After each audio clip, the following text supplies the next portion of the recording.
બોપલમાં વિદ્યાર્થીની હત્યાનો મામલો છે। આરોપી વિરેન્દ્ર પડિયારને સાથે રાખી પોલીસે ઘટના સ્થળ પહોંચ્યું, રિકન્સ્ટ્રક્શન કરાયું છે, જાત નિરીક્ષણ પોલીસે કર્યું છે। ઘટના સ્થળે લાવી કેવી રીતે હત્યા કરી તેની તપાસ કરી।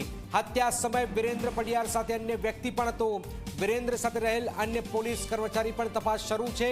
અન્ય પોલીસ કર્મચારીએ જ આરોપીને ભાગવામાં મદદ કરી હોવાનું હાલમાં સામે આવી રહ્યું છે। रिकन्स्ट्रक्शन घटना स्थले आ नराधम पुलिस कर्मचारी लई जवायो अने ते कही रह्यो छे के तेने कई रीते हत्या करी छे। एनी आंखोमां आंसू ए लंगड़ाई रह्यो छे। आप जोई रह्या छो आ नराधम पुलिस कर्मचारी नशानी हालतमां આગલા દિવસે હતો અને આખરે એક નિર્દોષ એકના એક દીકરાની હત્યા કરી નાખી। અમદાવાદના બોપલમાં પ્રિયાંશુ જૈનની હત્યા મામલે આરોપી પોલીસ કોન્સ્ટેબલ વિરેન્દ્ર પઢેરિયાની ધરપકડ કરી લેવામાં આવી છે। ધરપકડ બાદ જે છે બોપલ પોલીસને અમદાવાદ ક્રાઇમ બ્રાન્ચે કબજો સોંપેલો છે। તમે જોઈ શકો છો કે બોપલ પોલીસ દ્વારા તપાસના કામે પોલીસ કોન્સ્ટેબલ વિરેન્દ્ર પઢેરિયા જે છે એને ઘટના સ્થળ ઉપર અત્યારે લાવવામાં આવેલા છે અને ઘટના સ્થળ ઉપર આખું રિકન્સ્ટ્રક્શન કરવામાં આવી રહ્યું છે કે આખરે હત્યાના ઘટનાને અંજામ એને કઈ રીતે આપેલો હતો, કઈ તરફથી આવી રહ્યો હતો, પ્રિયાંશુ જૈન કઈ જગ્યા ઉપર ઊભો હતો અને કઈ રીતે શરીરના ઘા માર્યા। અત્યારે આપ જે દ્રશ્ય જોઈ રહ્યા છો એ બોપલ પોલીસ સ્ટેશનની કસ્ટડીમાં ઉભેલા પોલીસ કોન્સ્ટેબલ જે હત્યાનો આરોપી જે છે વિરેન્દ્ર પઢિયાર છે કે જેને તપાસના કામ અર્થે અત્યારે બોપલના ઘટના સ્થળ ઉપર લાવવામાં આવેલા છે અને તમામ બાબતે જે છે પૂછપરછ કરવામાં આવી રહી છે કે આખરે એણે ઘટનાને અંજામ કઈ રીતે આપ્યો હતો। જે હત્યા કરવામાં આવી હતી, હત્યા કર્યા બાદ જે છરી હતી એ છરી એણે કઈ જગ્યાએ ફેંકેલી હતી અને કઈ તરફથી આવી રહ્યો હતો આરોપી અને કઈ તરફ એ ફરાર થયો। તો આ આખા દ્રશ્ય જે આપણે જોઈ રહ્યા છીએ માયકાના વિદ્યાર્થીની હત્યા કેસના આરોપી જે છે એના રિકન્સ્ટ્રક્શનના દ્રશ્યો છે।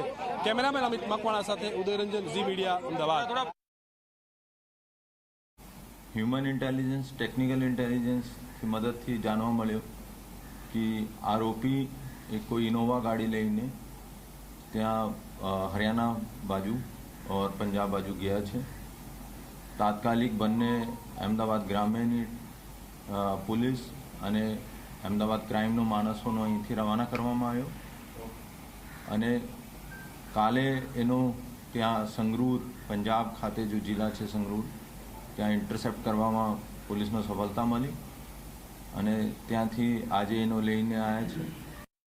क्योंकि अभी निकाल लिए है शायद, तो कहाँ पे छोड़ी है उसने, वहाँ से उसको मिला कि उसकी गाड़ी में से मिला, नहीं मिला, क्यों निकालने? देखो घर आया था रिमांड का भी एक मुद्दा है कि उसने कपड़े कब चेंज किए, क्या है वो जो क्राइम के टाइम में जो कपड़े पहने हुए थे वो कहाँ उसने छुपाए, वो सब क्राइम के रिमांड के मुद्दे।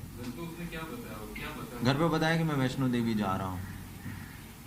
जो छड़ी थी वो कहाँ पे डाल दी, जो वेपन था वो अहमदाबाद में, गुजरात में? अभी वो बोल रहा है कि मैंने किसी चालू गाड़ी में झाड़ियों में फेंकी है, जहाँ वो बोल रहा है वो चेक किया जाएगा और फिर से उससे दोबारा पूछपरछ की जाएगी और मुझे उम्मीद है कि वो वेपन जो छड़ी गई है वो पुलिस उसको जल्दी रिकवर कर लेगी।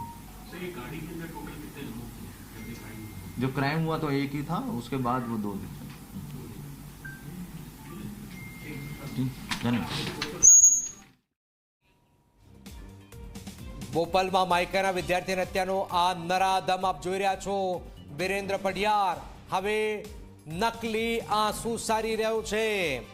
ઘટના સ્થળે જાત નિરીક્ષણ કરાયું છે કે કઈ રીતે આખરે હત્યા કરી હતી આ નરાધમ વિરેન્દ્રએ। અન્ય પોલીસ કર્મચારીએ આરોપીને ભાગવા મદદ કરી હતી। શંકા છે કોને મદદ કરી છે હવે આ તપાસ થઈ રહી છે। પણ આપ જોઈ રહ્યા છો લૂલો લંગડો આ નરાધમ આપ જોઈ રહ્યા છો કઈ રીતે હત્યાથી પંજાબ ભાગી ગયો અને પંજાબથી પોલીસે દબોચો અમદાવાદ લવાયો છે અને તાત્કાલિક એ ઘટનાનું રિકન્સ્ટ્રક્શન પણ કરવામાં આવ્યું છે।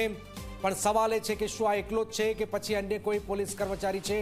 આપ દ્રશ્યોમાં જોઈ શકો છો લંગડાતો આ નરાધમને ફાંસીના માચડે લટકાવવાની માંગ થઈ રહ્યા છે। સીસીટીવી ફૂટેજમાં પણ એ ગાડી લઈને ભાગતો નજરે પડી રહ્યો છે અને બીજા દ્રશ્યો જે આજના જે છે એમ આપ જોઈ રહ્યા છો કે હવે આંખમાં આંસુ લાવવાથી શું મતલબ કે જ્યારે એકના એક દીકરાની હત્યા કરી નાખી આ નરાધમ પોલીસ કર્મચારી, એનું નામ છે વિરેન્દ્ર પડિયાર અને આ વિરેન્દ્રએ એકના એક દીકરાની હત્યા બાદ પંજાબ ભાગી ગયો અને એને એમ હશે કે મને કોઈ પકડી નહીં શકે, હું પોતે જ પોલીસ છું, હું પોતે જ રક્ષક છું, પણ રક્ષક ભક્ષક બની જાય છે ત્યારે એને ખબર હોતી નથી કે એનો પણ એક દિવસ આવે છે ને નજીકમાં જ આવી ગયો દિવસ અને હત્યા બાદ પંજાબ ફરાર થઈ ગયો, પણ આ નરાધમ પોલીસના હાથે ઝડપાઈ ગયો અને આખરે એને હવે દબોચી લેવાયું છે। રક્ષક જ જ્યારે ભક્ષક બને છે ત્યારે આ સમાજની અંદર સૌથી વધારે ચિંતા ઉપજતી હોય છે અને એના જ કારણે આપ જોઈ રહ્યા છો નરાધમ આ વિરેન્દ્ર પઢિયાર કે જે હત્યારો છે, જેને એકના એક દીકરાની હત્યા કરી નાખી અને એ પણ સામાન્ય બાબતમાં, સામાન્ય જેવી બાબત જેમાં ઠપકો અપાયો એ બાબતમાં હત્યા કરી નાખી।